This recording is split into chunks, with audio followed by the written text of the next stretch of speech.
Cinema മേഖലയിൽ സ്ത്രീകൾക്കെതിരെ കൊടിയ വിവേചനവും പീഡനങ്ങളും അരങ്ങേറുന്നുവെന്ന പഠന റിപ്പോർട്ട് പുറത്തു വന്നിട്ടും അതിൽ ഇടപെടാൻ ഇടതുപക്ഷ സർക്കാർ തയ്യാറാകാത്തത് എന്തുകൊണ്ടാവും? 10-15 താരപ്രഭുക്കൾ അടങ്ങിയ പവർ ഗ്രൂപ്പാണ് സിനിമയിലെ സകല കാര്യങ്ങളും നിയന്ത്രിക്കുന്നത് എന്ന് ഹേമ കമ്മിറ്റി ചൂണ്ടിക്കാണിക്കുന്നുണ്ട്. ആ പവർ ഗ്രൂപ്പിനെ രക്ഷിച്ചെടുക്കാനാണോ സർക്കാർ ഇങ്ങനെ ഉഴപ്പിക്കളിക്കുന്നത്? ആരൊക്കെയാണ് ആ പവർ ഗ്രൂപ്പിലുള്ള സർക്കാരിൻ്റെ ആളുകൾ? അതോ സിനിമ പോലെയുള്ള വലിയൊരു വ്യവസായ മേഖലയെ അസ്വസ്ഥപ്പെടുത്തേണ്ടതില്ല എന്ന തീരുമാനമാണോ ഈ അനീതി നിറഞ്ഞ നിലപാടെടുക്കാൻ സർക്കാരിനെ പ്രചോദിപ്പിക്കുന്നത്? അതോ സർക്കാരിൽ തന്നെയും പങ്കാളികളായ പ്രമുഖർ ഈ അക്രമികളുടെ സംഘത്തിലുണ്ട് എന്ന തിരിച്ചറിവാണോ പിണറായി വിജയനെ ഭയപ്പെടുത്തുന്നത്? അതിഗുരുതരമായ കണ്ടെത്തലുകളടങ്ങിയ ഹേമ കമ്മിറ്റി റിപ്പോർട്ട് 4.5 വർഷം ഒന്നും ചെയ്യാതെ ഫ്രീസറിൽ വെച്ച് ജീവനില്ലാതാക്കിയ ഇടതുപക്ഷ ജനാധിപത്യ മുന്നണി സർക്കാരിനോട് കേരളം പൊറുക്കുമോ? സ്ത്രീ സുരക്ഷ എന്ന് നാഴികയ്ക്ക് 40 വട്ടം ആണയിടുന്നൊരു പാർട്ടിയും സർക്കാരും അതിൻ്റെ ഇരട്ട മുഖത്തിൻ്റെ വൈകൃതം പുറത്തു കാട്ടുമ്പോൾ അതിന് തിരുത്താൻ പ്രതിപക്ഷം പോലും ഇവിടെ ഇല്ല എന്നതാണ് പരമമായ സത്യം. തൊഴിൽ മേഖലകളിൽ സ്ത്രീകൾ അനുഭവിക്കുന്ന കൊടിയ പീഡനങ്ങൾ, അതിക്രമങ്ങൾ, തുറന്നു പറയാൻ മടിക്കുന്ന ഭയാന്തരീക്ഷം, ഇവയെല്ലാം ഇല്ലാതാക്കാനുള്ള ഉത്തരവാദിത്തം പേറുന്ന ഭരണകൂടമാണ് ഇത്തരത്തിൽ വഞ്ചനാ നയവുമായി മുന്നോട്ടു പോകുന്നത്. ഈ ഭരണക്കൂട്ടത്തെ നേർവഴിക്കാക്കാൻ നമുക്ക് ബാധ്യതയുണ്ട്. കൊച്ചിയിൽ യുവനടി ആക്രമിക്കപ്പെട്ട ക്രൂരമായ സംഭവത്തിൻ്റെ ചുവട് പിടിച്ചാണ് 2017 സംസ്ഥാന സർക്കാർ സിനിമാ മേഖലയിലെ പ്രശ്നങ്ങൾ എന്തൊക്കെയാണെന്ന് പഠിക്കാൻ ജസ്റ്റിസ് ഹേമയുടെ നേതൃത്വത്തിൽ ഒരു കമ്മിറ്റിയെ നിയോഗിക്കുന്നത്. മലയാള സിനിമാ രംഗത്തെ ലൈംഗിക അതിക്രമവും ലിംഗസമത്വവുമായി ബന്ധപ്പെട്ട പ്രശ്നങ്ങളും അന്വേഷിച്ച് അവയ്ക്ക് പരിഹാര നടപടികൾ നിർദ്ദേശിക്കുകയായിരുന്നു സമിതിയുടെ ഉത്തരവാദിത്തം. സർക്കാർ സ്വമേധയാ എടുത്ത തീരുമാനം ആയിരുന്നില്ല അത്. മറിച്ച് യുവനടി ആക്രമിക്കപ്പെട്ടതിനെ തുടർന്ന് രൂപം കൊണ്ട വിമൻസ് ഇൻ സിനിമ കളക്റ്റീവ് എന്ന WCC മുഖ്യമന്ത്രി പിണറായി വിജയന് നൽകിയ പരാതിയെ തുടർന്നാണ് സർക്കാർ കമ്മിറ്റിയെ നിയോഗിക്കാൻ നിർബന്ധിതമായത്. റിട്ടയർഡ് ജസ്റ്റിസിൻ്റെ നേതൃത്വത്തിൽ ഒരു അന്വേഷണ കമ്മീഷനായല്ല, ഒരു പഠന സമിതിയായി മാത്രമാണ് സർക്കാർ ഈ പരിശോധനയ്ക്ക് ആളെ വെച്ചത് എന്നത് പ്രത്യേകം ശ്രദ്ധിക്കണം. അന്നു തന്നെ അതിൻ്റെ ഗൗരവ ചോർച്ച ചൂണ്ടിക്കാണിച്ചവരുണ്ട്. പഠന സമിതിയായാൽ അതിന്മേൽ നടപടി സ്വീകരിക്കുക, തുടർ നടപടികൾ നിയമസഭയെ ബോധിപ്പിക്കുക പോലെയുള്ള കാര്യങ്ങളിൽ നിന്ന് സർക്കാരിന് ഇളവെടുക്കാൻ കഴിയും. എന്തായാലും 2 വർഷത്തോളം പ്രവർത്തിച്ച കമ്മിറ്റി സിനിമാ മേഖലയിലെ ലൈംഗിക പീഡനം, വേതന പ്രശ്നങ്ങൾ, തൊഴിൽ വിലക്കുകൾ എന്നിവയെക്കുറിച്ചുള്ള വിശദമായ വെളിപ്പെടുത്തലുകൾ രേഖപ്പെടുത്തുകയും കണക്കുകൾ കണ്ടെടുക്കുകയും ചെയ്തു. റിപ്പോർട്ടിലെ കണ്ടെത്തലുകളെ പിന്തുണയ്ക്കുന്ന രേഖകൾ, ഓഡിയോ വീഡിയോ തെളിവുകൾ എന്നിവ സഹിതം 2019 ഡിസംബറിൽ 300 പേജുള്ള റിപ്പോർട്ട് മുഖ്യമന്ത്രി പിണറായി വിജയന് സമർപ്പിച്ചു. അതുവരെ ആ കമ്മിറ്റിക്ക് വേണ്ടി 1,06,00,000 രൂപയാണ് നാം നമ്മുടെ പൊതുഖജനാവിൽ നിന്ന് ചെലവഴിച്ചത്. നടി ആക്രമിക്കപ്പെട്ട കേസിൽ ഗൂഢാലോചനയുണ്ട് എന്ന ആരോപണം ആദ്യം സർക്കാർ നിരാകരിച്ചുവെങ്കിലും വലിയ സമ്മർദ്ദത്തിനൊടുവിൽ അന്വേഷണം വിപുലമാക്കുകയും ദിലീപിനെ അറസ്റ്റ് ചെയ്യുകയും ചെയ്തതാണ് കഥ. ആ അറസ്റ്റിനെ മുൻനിർത്തി സ്ത്രീ സുരക്ഷയിൽ ഞങ്ങൾക്ക് സന്ധിയില്ലെന്ന് ഇടയ്ക്കിടയ്ക്കെല്ലാം വിളിച്ചു പറയുന്നു LDF. എന്നിട്ട് ആ LDF ഹേമ കമ്മിറ്റി സമർപ്പിച്ച ഗുരുതര സ്വഭാവമുള്ള റിപ്പോർട്ടിന്മേൽ അവരുടെ സർക്കാരിനോട് എന്തു നടപടിയെടുക്കാൻ നിർദ്ദേശിച്ചു. സിനിമയ്ക്കകത്ത് സ്ത്രീകളുടെ നിലവിളികളാണ് കേൾക്കുന്നതെന്ന് തെളിവുകളടക്കം ബോധിപ്പിച്ചിട്ടും 4.5 വർഷം ചെറുവിരൽ അനക്കാതെ വഞ്ചനാ മൗനം അവലംബിച്ചു പിണറായി വിജയൻ. സിനിമയിലെ അതിക്രമങ്ങൾക്ക് പിന്നിലുള്ളത് 10-15 പേരടങ്ങുന്ന മാഫിയ സംഘമാണെന്നും അത്തരക്കാരെ എക്കാലത്തേക്കുമായി നിയന്ത്രിക്കാൻ നിയമനിർമ്മാണമല്ലാതെ മറ്റു മാർഗങ്ങളൊന്നുമില്ലെന്നും കമ്മിറ്റി തുറന്നു പറഞ്ഞിട്ടും ആ നിയമനിർമ്മാണത്തെക്കുറിച്ച് ആലോചിക്കാൻ പോലും ഈ ഭരണകൂടം തയ്യാറായില്ല. കഴിഞ്ഞ 4.5 വർഷത്തിനിടെ ആ റിപ്പോർട്ടിൽ പറയുന്ന ഏതെങ്കിലും ഒരു ഭാഗം നടപ്പിലാക്കാൻ, ഒരു വിരലനക്കാൻ പിണറായി ഭരണകൂടം തയ്യാറായില്ല. എന്തിന്? ലൊക്കേഷനുകളിൽ സ്ത്രീകൾക്ക് സൗകര്യമുള്ളൊരു ടോയ്ലറ്റ് നിർബന്ധമാക്കാൻ, വേതന കാര്യത്തിൽ വ്യവസ്ഥ കൊണ്ടുവരാൻ അതിനു പോലും സർക്കാർ മെനക്കെട്ടില്ല. അങ്ങനെ ഒരു സർക്കാർ സ്ത്രീകൾക്കെതിരെ നടക്കുന്ന അതിക്രമങ്ങളെക്കുറിച്ച് തെളിവ് കിട്ടിയാൽ വല്ലതും ചെയ്യുമോ? എന്തുകൊണ്ടാണ് ഇത്ര വിമർശനവും സമ്മർദ്ദവും ഉണ്ടായിട്ടും ഈ ഗുരുതര സംഗതിക്കുമേൽ ഒരു നടപടിയും എടുക്കാത്തത്? താരപ്രഭുക്കളെ സംരക്ഷിച്ച് ഇങ്ങനെ മല പോലെ ഉറച്ചു നിൽക്കാൻ സർക്കാരിനെ പ്രചോദിപ്പിക്കുന്ന ഘടകം എന്താണ്? അതിലൊന്നാമത്തേത് നിലനിൽക്കുന്ന ഒരു സംവിധാനത്തെയും ദുർബലപ്പെടുത്തരുത് എന്ന CPMൻ്റെയും സർക്കാരിൻ്റെയും നയമാണ്. നോക്കൂ, ഒരു തൊഴിലാളി സംഘടനയുടെ ഒരു രൂപവുമില്ലാത്ത, തൊഴിലാളിയെ തൊഴിലിടത്ത് നിന്ന് വിലക്കുന്ന, തൊഴിൽ നിഷേധിക്കുന്ന, സ്ത്രീകൾ നേരിടുന്ന അതിജീവന പ്രശ്നത്തിന് നേരെ കണ്ണടയ്ക്കുന്ന, തികച്ചും താരപ്രഭുക്കളാൽ നയിക്കപ്പെടുന്ന ഒരു പ്രിവിലേജ് സംഘമാണ് അമ്മ. അതിനകത്ത് ജനാധിപത്യം എന്ന സംഗതിയേയില്ല. നേതൃത്വത്തിനെതിരെ സംസാരിക്കാനോ ചോദ്യം ചോദിക്കാനോ അവിടെ ആർക്കും കഴിയില്ല. അങ്ങനെ ചെയ്യുന്നവർ പിന്നീട് സിനിമയിൽ ഉണ്ടാകില്ല എന്നതാണ് അനുഭവവും ചരിത്രവും. എല്ലാ അർത്ഥത്തിലും തൊഴിലാളി വിരുദ്ധ സ്വഭാവമുള്ള ആ സംഘടന അങ്ങനെ തന്നെ നിലനിന്ന് പോകണമെന്നാണ് സർക്കാരിൻ്റെ നയം. അത് മനസ്സിലാക്കണമെങ്കിൽ നിർണായകമായ ചില ചരിത്ര സന്ദർഭങ്ങൾ പരിശോധിച്ചാൽ മതി. താരസംഘടനയായ അമ്മ ആക്രമിക്കപ്പെട്ട യുവനടിക്കൊപ്പമല്ല എന്ന് തിരിച്ചറിഞ്ഞ 4 നടിമാർ 2018 ജൂൺ 27 അമ്മയിൽ നിന്ന് രാജിവെച്ചിറങ്ങിപ്പോയി. ഒരു ഇടതുപക്ഷ പാർട്ടി അതിൽ എന്ത് നിലപാട് സ്വീകരിക്കുമെന്നാണ് നാം വിചാരിക്കുന്നത്? സ്ത്രീ സുരക്ഷയ്ക്കും തൊഴിൽ സുരക്ഷയ്ക്കും വേണ്ടി സംസാരിക്കുന്ന ഒരു മൂവ്മെൻറ്റിനെ ഇടതുപക്ഷം പിന്തുണയ്ക്കും എന്നല്ലേ? പക്ഷേ നടിമാരുടെ രാജിക്ക് പിന്നാലെ CPIM സംസ്ഥാന സെക്രട്ടേറിയറ്റിൻ്റെ പ്രസ്താവനയിൽ പറഞ്ഞത് ഇങ്ങനെയാണ്: ഈ വിവാദങ്ങൾ ഉയർന്നു വന്ന സാഹചര്യത്തിൽ അമ്മയെ ഭിന്നിപ്പിക്കാനും ദുർബലമാക്കാനുമുള്ള ചില തൽപര കക്ഷികളുടെ നീക്കം സ്ത്രീ സുരക്ഷയ്ക്ക് വേണ്ടിയാണെന്ന് കരുതുന്നത് മൗഢ്യമാണ്. അക്ഷരാർത്ഥത്തിൽ കേരള സമൂഹത്തെ ഞെട്ടിച്ച പ്രതികരണമാണ് CPIMൻ്റെ ഭാഗത്ത് നിന്ന് അന്ന് വന്നത്. ആരാണ് ഇവിടെ അമ്മയെ തകർക്കാൻ ശ്രമിച്ചത്? 4 നടിമാർ അമ്മയിലുള്ള വിശ്വാസം നശിച്ച് പുറത്തിറങ്ങി വന്നപ്പോൾ കേരളം അവരെ ചേർത്തു നിർത്തി. അതിനെയാണ് അമ്മയെ തകർക്കാനും ഭിന്നിപ്പിക്കാനുമുള്ള ശ്രമമായി CPIM സംസ്ഥാന സെക്രട്ടേറിയറ്റ് വിലയിരുത്തിയത്. മോഹൻലാൽ വീട്ടിലെത്തി സമ്മാനം കൈമാറി ഒപ്പമിരുന്ന് ഊണും കഴിച്ചിറങ്ങുമ്പോൾ മന്ത്രി AK ബാലനും ഇതുതന്നെ പറഞ്ഞു: അമ്മയെ ഭിന്നിപ്പിക്കാനും തകർക്കാനുമുള്ള ശ്രമങ്ങളെ സർക്കാർ അംഗീകരിക്കില്ലെന്ന്. അമ്മയെപ്പോലെ ഒരു ഫ്യൂഡൽ സംഘടന അതേ നിലയ്ക്ക് തുടരണമെന്ന നിർബന്ധ ബുദ്ധി സർക്കാരിനുണ്ടെന്ന് മനസ്സിലാക്കണം. അതിൻ്റെ തൊഴിലാളി വിരുദ്ധമായ, സ്ത്രീ വിരുദ്ധമായ സ്ട്രക്ചർ ഉടച്ചു വാർക്കണം എന്ന ആഗ്രഹമോ നിലപാടോ അല്ല ഈ സർക്കാർ പങ്കുവയ്ക്കുന്നത്. അങ്ങനെ ഒരു സർക്കാർ ഹേമ കമ്മിറ്റി റിപ്പോർട്ടിലെ കണ്ടെത്തലുകൾ മുന്നിൽ വെച്ചുകൊണ്ട് നടപടിയെടുക്കും എന്ന് നാം വിചാരിക്കേണ്ടതുണ്ടോ? എന്തുകൊണ്ടാണ് ഇത്രയധികം പൊതുജന വികാരമുണ്ടായിട്ടും അമ്മയ്ക്ക് വേദനിക്കരുത് എന്ന ശാഠ്യ നിലപാടിൽ സർക്കാർ തുടരുന്നത്? അത് മലയാള സിനിമയ്ക്കകത്തെ വമ്പന്മാരുടെ സ്വാധീനം മൂലം തന്നെയാണ്. താരേതിഹാസങ്ങളിൽ പലരും പാർട്ടിക്ക് വേണ്ടപ്പെട്ടവരോ പാർട്ടിയുടെ സർക്കാരിൽ പ്രധാനികളോ ഒക്കെയാണ്. അത് തിരിച്ചറിയാനുള്ള വിവേകം കേരളത്തിനുണ്ടെന്ന് മണ്ണിൽ മുഖം പൂഴ്ത്തി സർവ്വതും ഇരുട്ടിലാക്കാൻ വൃഥാ ശ്രമിക്കുന്ന സർക്കാർ ഓർക്കണം. സിനിമയിലെ സ്ത്രീകളുടെ സുരക്ഷ, ശമ്പള പാക്കേജ്, സേവന വേതന വ്യവസ്ഥകൾ, തൊഴിൽ അന്തരീക്ഷം എന്നിവ മെച്ചപ്പെടുത്തുന്നതിനുള്ള സാധ്യതകളാണ് ഹേമ കമ്മിറ്റി അന്വേഷിച്ചത്. തെളിവെടുപ്പിനിടെ സംസാരിക്കാൻ പുരുഷന്മാരും സ്ത്രീകളും ഒരുപോലെ വിമുഖത കാട്ടിയതും പലരും ഭയപ്പെട്ടതും റിപ്പോർട്ടിലുണ്ട്. സിനിമയിൽ സ്ത്രീകൾ അഭിമുഖീകരിക്കുന്ന വിവേചനവും വിലക്കും ചൂഷണവും മനുഷ്യാവകാശ ലംഘനവും അക്കമിട്ട് നിരത്തുന്നുണ്ട് കമ്മിറ്റി റിപ്പോർട്ട്. 10-15 പേരടങ്ങുന്ന ഉന്നത സംഘമാണ് മലയാള സിനിമാ മേഖലയിൽ എല്ലാം നിയന്ത്രിക്കുന്നത് എന്നും ഇവരോട് എതിരിടുന്നവരൊക്കെ പലതരത്തിൽ അടിച്ചമർത്തപ്പെടുന്നു എന്ന കണ്ടെത്തലും റിപ്പോർട്ട് പങ്കുവയ്ക്കുന്നു. ലൈംഗിക ചൂഷണവും വസ്ത്രം മാറുന്നതിൻ്റെ വീഡിയോ ചിത്രീകരിച്ച് ബ്ലാക്ക്മെയിൽ ചെയ്യലുമെല്ലാം പതിവാണ്.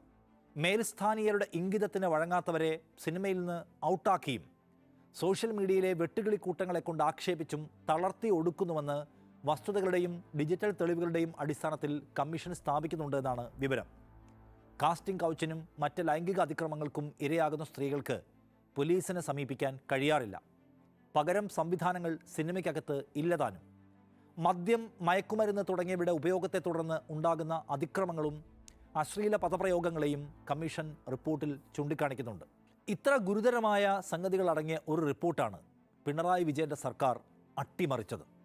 തൊഴിൽ സ്ഥലം എന്ന നിലയ്ക്ക് സിനിമാ സെറ്റുകളിലും ആഭ്യന്തര പരാതി സെല്ലുകൾ ഉണ്ടാവണം എന്ന് ഹൈക്കോടതി വിധിച്ചത് 2022-ലാണ്. സ്ത്രീകൾക്ക് നേരെ ഉണ്ടാകുന്ന അതിക്രമ സംഭവങ്ങളെ കൈകാര്യം ചെയ്യുന്നതിന് കമ്മിറ്റി നിർബന്ധമാണെന്ന് കോടതി പറയുന്നു. കാരണം രാജ്യത്തെ നിയമം അതാണ്. അതിൽ നിന്ന് സിനിമാ ലോകത്തിന് മാത്രമായി മാറി നിൽക്കാൻ കഴിയില്ല എന്നാണ് കോടതി അടിവരയിട്ടത്. എന്നിട്ടും അത്രത്തോളം പ്രധാനമായ പല നിർദ്ദേശങ്ങളും അടങ്ങുന്ന ഒരു റിപ്പോർട്ടും കയ്യിൽ വച്ചിരിക്കുന്ന സർക്കാരിന് കുലുക്കമൊന്നും ഉണ്ടായില്ല. രാജ്യത്തെ നിയമവ്യവസ്ഥയുടെ എല്ലാ കള്ളികളിലേക്കും സിനിമക്കാരെ തൽക്കാലം പെടുത്തേണ്ട എന്നാണ് സർക്കാർ നയം എന്ന് വിചാരിക്കണം. കാരണം 2019 മുതൽ ഈ റിപ്പോർട്ട് കയ്യിലുള്ള സർക്കാർ എന്താണ് ചെയ്തുകൊണ്ടിരിക്കുന്നത് എന്ന് നാം കാണുന്നു. സിനിമയിലെ കുഴപ്പക്കാരെയും ക്രിമിനൽ ലോബിയെയും ഉപദേശിച്ച് നന്നാക്കാൻ കഴിയില്ല എന്ന് കമ്മീഷൻ സുവ്യക്തമായി സർക്കാരിനോട് പറയുന്നുണ്ട് ഈ റിപ്പോർട്ടിൽ. അതിനു വേണ്ടത് നിയമനിർമ്മാണമാണ്. നിയന്ത്രണങ്ങൾ പാലിക്കാത്തവർക്കും കുറ്റം ചെയ്യുന്നവർക്കും പിഴ ചുമത്തുന്നതിനും വ്യവസായത്തിൽ നിന്നും മാറ്റി നിർത്തുന്നതിനും അടക്കമുള്ള നിയമങ്ങളും വ്യവസ്ഥകളും വേണം. ലൈംഗിക അതിക്രമങ്ങൾക്കെതിരെ മുഖം നോക്കാതെയുള്ള നിയമ നടപടികൾക്ക് വഴിയുണ്ടാക്കണം. ഈ നിർദ്ദേശങ്ങളെല്ലാം സർക്കാർ കുട്ടയിലിട്ടു. റിപ്പോർട്ടിലുള്ളത് ഗുരുതര വെളിപ്പെടുത്തലുകളാണ്. മൈനറായ പെൺകുട്ടി പോലും ലൈംഗിക അതിക്രമത്തിന് വിധേയായി എന്ന് റിപ്പോർട്ട് ചൂണ്ടിക്കാണിക്കുന്നുണ്ട്. മലയാള സിനിമയിലെ ഉന്നതരായ താരങ്ങൾക്കെതിരെ വൻ വെളിപ്പെടുത്തലുകളും ആരോപണങ്ങളും അതിലുണ്ട്. അതിനെല്ലാം ഉപോത്ബലകമായി വാട്സാപ്പ് സ്ക്രീൻഷോട്ടുകളും ഓഡിയോ റെക്കോർഡുകളുമെല്ലാം റിപ്പോർട്ടിനൊപ്പം അനുബന്ധമായി സർക്കാരിന് കൈമാറിയിട്ടുണ്ട്. പക്ഷേ സർക്കാർ പറയുന്നത് തെളിവോ പരാതിയോ ഇല്ലാതെ ഒരു കേസും എടുക്കാൻ കഴിയില്ല എന്നാണ്. സർക്കാരിൻ്റെ ഈ നിലപാടിൽ 2 ഗുരുതര പ്രശ്നങ്ങളുണ്ട്. സിനിമാ സെറ്റിൽ ഒരാളെ കൊന്നു കുഴിച്ചിട്ടുവെന്ന ആരോപണം ഒരാൾ പേര് വെളിപ്പെടുത്താതെ പറഞ്ഞാലും അതിൽ ഒരന്വേഷണവും ഉണ്ടാകില്ല എന്നാണ്. കാരണം പ്രോപ്പർ പരാതിയില്ലാതെ ഒന്നും അന്വേഷിക്കാൻ കഴിയില്ല എന്നതാണല്ലോ സർക്കാരിൻ്റെ നിലപാട്. അതിജീവിതകൾ കാണാമറയത്തിരിക്കുമ്പോൾ സർക്കാർ അവർക്കു വേണ്ടി പരാതിക്കാരനാകണോ എന്നാണ് മുൻ നിയമമന്ത്രി, മുൻ സിനിമാ മന്ത്രി AK ബാലൻ ചോദിക്കുന്നത്. FIR ഇടുന്ന സമയത്ത് കംപ്ലൈൻറ്റ് ഉണ്ടാകണം. അതുകൊണ്ടാണ് ഞാൻ പറഞ്ഞത് ഒരു വഴിയുണ്ട്. ഈ ഒളിച്ചു വെച്ചിരിക്കുന്ന മൊഴിയുണ്ടല്ലോ, ഒളിച്ചു വെച്ചിരിക്കുന്ന റെക്കോർഡുണ്ടല്ലോ, അത് പ്രസിദ്ധീകരിക്കണമെന്ന് ബഹുമാനപ്പെട്ട കോടതി പറയട്ടെ. കോടതി പറയാത്തിടത്തോളം കാലം, കമ്മീഷൻ പറയാത്തിടത്തോളം കാലം ഗവൺമെൻറ്റിനൊന്നും ചെയ്യാൻ പറ്റില്ല. കാരണം ഗവൺമെൻറ്റിൻ്റെ മുമ്പിൽ ഒന്നുമില്ല. ഗവൺമെൻറ്റിൻ്റെ മുമ്പിൽ ഈ റിപ്പോർട്ടിൻ്റെ രക്ത ചുരുക്കം മാത്രമേ ഉള്ളൂ. ഈ റിപ്പോർട്ടിലേക്ക് എത്തിച്ച മൊഴികളോ രേഖകളോ ഗവൺമെൻറ്റിൻ്റെ മുമ്പിലില്ല. അതുമാത്രമല്ല, അത് പ്രസിദ്ധീകരിക്കില്ല, സ്വകാര്യതയെ ബാധിക്കുന്നതാണ് എന്നുള്ളത് അവർ ഉറപ്പ് കൊടുത്തിട്ടുമുണ്ട്. നോക്കൂ, എന്തുകൊണ്ടാണ് ഹേമ കമ്മിറ്റിക്ക് മുന്നിൽ കാര്യങ്ങൾ വിശദീകരിച്ച നടിമാർ അവരുടെ ഐഡൻറ്റിറ്റി മറച്ചുവെച്ചത്? അത് പുറത്തു വന്നാൽ തൊഴിലും ജീവനും വരെ അപകടത്തിലാകാം എന്ന ഭയമാണ് അവരെ നയിക്കുന്നത്. ഇത്രയും വലിയൊരു തൊഴിൽ മേഖലയിൽ സ്ത്രീകൾ തങ്ങൾക്കെതിരായ അക്രമങ്ങളെക്കുറിച്ച് പോലും സംസാരിക്കാൻ ഭയപ്പെട്ട് ജീവിക്കുന്നു എന്ന് വന്നാൽ അത് സർക്കാരിനെ ഞെട്ടിക്കണ്ടേ? അതിൽ ഇടപെടണ്ടേ? വന്ന പരാതിയിൽ പേരും നമ്പറുമില്ല, അതുകൊണ്ട് നടപടിയെടുക്കാനും പറ്റില്ല എന്ന് പറയാൻ ഇവിടെ ഒരു സർക്കാരിൻ്റെ ആവശ്യമില്ലല്ലോ. സിനിമാ മേഖലയിൽ സ്ത്രീകളെ ഭയപ്പെടുത്തി അശക്തരാക്കുന്ന ഒരു സംസ്കാരമുണ്ടെങ്കിൽ അത് നിർത്തിക്കാൻ, ആ രാവണൻ കോട്ട പൊളിക്കാൻ സർക്കാരിന് ബാധ്യതയില്ലേ? അത് ചെയ്യാതെ ഹേമ കമ്മിറ്റിയുടെ റിപ്പോർട്ടിന് മേൽ അവിശ്വാസത്തിൻ്റെ മുദ്ര ചാർത്തുകയാണ് സർക്കാരും CPIM-ഉം.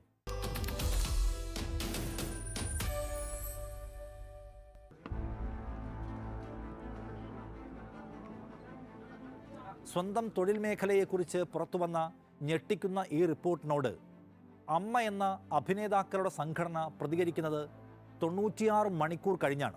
ഞങ്ങൾ വായിച്ച് ഞങ്ങളുടെ ഒരു അറിവ് വെച്ച് അതിൽ നിന്ന് മനസ്സിലാക്കിയെടുത്തോളം കാര്യങ്ങൾ വെച്ച് ഞങ്ങൾക്ക് ആ റിപ്പോർട്ട് വളരെ സ്വാഗതാർഹമായിട്ടാണ് തോന്നിയത്. ഈ റിപ്പോർട്ടിൽ മുന്നോട്ട് വയ്ക്കുന്ന നിർദ്ദേശങ്ങളെല്ലാം നടപ്പിലാക്കണം എന്നതാണ് നിലപാടെന്ന് ജനറൽ സെക്രട്ടറി സിദ്ദിഖ് മാധ്യമങ്ങളോട് പറയുന്നു. സിദ്ദിഖ് പറയേണ്ട ഒരു കാര്യമുണ്ട്. 1994 അമ്മ എന്ന സംഘടന രൂപീകരിക്കുന്നത്. ആ സംഘടനയ്ക്ക് 25 വയസ്സ് പൂർത്തിയാകുന്ന ഘട്ടത്തിലാണ് സർക്കാർ ഹേമ കമ്മിറ്റിയെ നിയോഗിക്കുന്നത്. ആ കമ്മിറ്റിയാണ് സിനിമയ്ക്കകത്ത് സ്ത്രീകൾ നേരിടുന്ന വിവേചനവും അക്രമവും എത്രയാണെന്ന് ചൂണ്ടിക്കാണിക്കുന്നത്. 4 നൂറ്റാണ്ട് കാലം മലയാള സിനിമയ്ക്കകത്ത് അമ്മ എന്തിനു വേണ്ടിയാണ് പ്രവർത്തിച്ചത് എന്ന മൗലികമായ ചോദ്യം ഇവിടെ ഉയർന്നു വരികയാണ്. തൊഴിൽ സുരക്ഷയും ന്യായമായ വേതനവും അതിക്രമങ്ങൾ തടയലും ഇതൊന്നും ഒരിക്കലും അമ്മയുടെ നയമോ ലക്ഷ്യമോ ആയിരുന്നില്ല. ആ സംഘമാണ് ഇപ്പോൾ ഹേമ കമ്മിറ്റി റിപ്പോർട്ടിനെ ഞങ്ങൾ പിന്തുണയ്ക്കുന്നു എന്ന വ്യാജം പറയുന്നത്. നടപടിയില്ലാതെ 4.5 വർഷം സർക്കാർ ഫ്രീസറിൽ വെച്ച റിപ്പോർട്ട് പുറത്തുവിടണമെന്ന് ഒരിക്കൽ പോലും ആവശ്യപ്പെട്ടിട്ടില്ലാത്ത സംഘടനയാണ് അമ്മ. അടിസ്ഥാനവർഗക്കാരായ സിനിമക്കാരുടെ ക്ഷേമത്തിന് വേണ്ടി ഒരിക്കലും ഒരു വരി സംസാരിക്കാത്ത ഈ പ്രഭു സംഘത്തിന് വേണ്ടിയാണ് പിണറായി വിജയൻ്റെ സർക്കാർ കവചം ഒരുക്കുന്നത് എന്ന് ഓർക്കണം. ആ അമ്മ ദുർബലമാകാൻ പാടില്ലെന്നാണ് CPIMൻ്റെ ഔദ്യോഗിക നിലപാട്. റിപ്പോർട്ട് പുറത്തു വന്നതിന് പിന്നാലെ സർക്കാരിനോട് ചോദ്യങ്ങൾ ചോദിക്കുന്നു ജനം. ഇത്രയും ഗുരുതരമായൊരു റിപ്പോർട്ട് നിങ്ങൾ എന്തിനാണ് അട്ടിമറിക്കുന്നത്, പൂഴ്ത്തിവെച്ചത് എന്ന ചോദ്യത്തിന് അപഹാസ്യമായ മറുപടികളാണ് മന്ത്രിമാരടക്കം പറയുന്നത്. റിപ്പോർട്ട് മന്ത്രിക്ക് പോലും പരിശോധിക്കാൻ കഴിയാത്ത വിധം വിവരാവകാശ കമ്മീഷൻ തടഞ്ഞു വച്ചിരിക്കുകയായിരുന്നു എന്ന വ്യാജമായിരുന്നു ആദ്യ പ്രതിരോധം. പുറത്തുവിട്ടില്ലെങ്കിലും തുടർ നടപടി എടുക്കണ്ടേ, നിയമനിർമ്മാണത്തിലേക്ക് കടക്കണ്ടേ എന്ന് ജനങ്ങൾ ചോദിക്കുമ്പോൾ ഇതുവരെ വായിക്കാനായില്ല എന്നാണ് സിനിമാ മന്ത്രിയുടെ മറുപടി. ഗവൺമെന്റിന്റെ മുമ്പിലേക്ക് ഏതെങ്കിലും കാര്യം വന്നാൽ ഒരു വിട്ടുവീഴ്ച ഗവൺമെന്റ് ചെയ്യില്ല. അത് ഞങ്ങളുടെ മുമ്പ് വന്നിട്ടില്ലെന്ന് ഞാൻ റിപ്പോർട്ട് ഞങ്ങൾ ആരും റിപ്പോർട്ട് എടുത്തിട്ടില്ല. വായിക്കാത്ത മന്ത്രിയാണ് തുടർ നടപടികളുമായി ഞങ്ങൾ മുന്നോട്ട് പോകുന്നുണ്ട് എന്ന കഥ പിന്നീട് പറഞ്ഞത്. സർവത്ര നുണകളും വ്യാജ ആഖ്യാനങ്ങളും അവതരിപ്പിച്ച് ജനങ്ങളുടെ കണ്ണിൽ പൊടിയിടാനാണ് സർക്കാരിൻ്റെ വിഫല ശ്രമം. ഇതിനെല്ലാം ഒറ്റ അർത്ഥമേ ഉള്ളൂ. സർക്കാരിന് ഈ റിപ്പോർട്ടിലെ നിർദ്ദേശങ്ങൾ നടപ്പിലാക്കാനോ അതിൽ പറയുന്ന കുറ്റവാളികളെ കണ്ടെത്തി ശിക്ഷിക്കാനോ ഒരു പരിപാടിയുമില്ല. ഒരു അട്ടിമറി ശ്രമത്തിൻ്റെ നാണം കെട്ട തത്സമയ കാഴ്ച. സിനിമയിലെ മാഫിയ സംഘങ്ങൾക്കെതിരായ ഈ റിപ്പോർട്ടിലെ കള്ളക്കളികളെ പിടികൂടാനുള്ള ബാധ്യത പ്രതിപക്ഷത്തിനുമുണ്ട്. 4.5 വർഷം റിപ്പോർട്ട് പൂഴ്ത്തിയ സർക്കാരിനോട് അത് പ്രസിദ്ധപ്പെടുത്താൻ നടപടിയെടുക്കാൻ പ്രതിപക്ഷം നിർബന്ധിച്ചിട്ടില്ല. നടിയെ ആക്രമിച്ച കേസിലെ പ്രതിക്ക് വേണ്ടി പബ്ലിക്കായി നിലവിളിച്ച നടനെ സ്ഥാനാർത്ഥിയാക്കിയതാണ് പ്രതിപക്ഷത്തിൻ്റെ പാരമ്പര്യം. പക്ഷേ പുതിയ സാഹചര്യത്തിൽ ഉറച്ച ചോദ്യങ്ങൾ ചോദിക്കാൻ അവർ തയ്യാറാകുന്നു. അത് ആത്മാർത്ഥമായിരിക്കട്ടെ. നിയമ നടപടികളും നിയമനിർമ്മാണവും സാധ്യമാകും വരെ രാഷ്ട്രീയ പോരാട്ടം മുന്നോട്ട് കൊണ്ടുപോകാൻ പ്രതിപക്ഷത്തിന് കഴിയേണ്ടതുണ്ട്.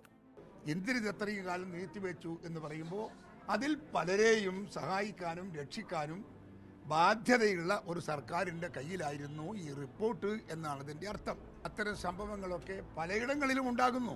ഇപ്പം സിനിമാ ശാലയിൽ മാത്രമൊന്നുമല്ല, നമ്മുടെ സമൂഹത്തിൻ്റെ എല്ലാ ഭാഗങ്ങളിലും ഈ വൃത്തികെട്ട സംഭവങ്ങൾ നടക്കുന്നു എന്നൊരു യാഥാർത്ഥ്യമാണ്.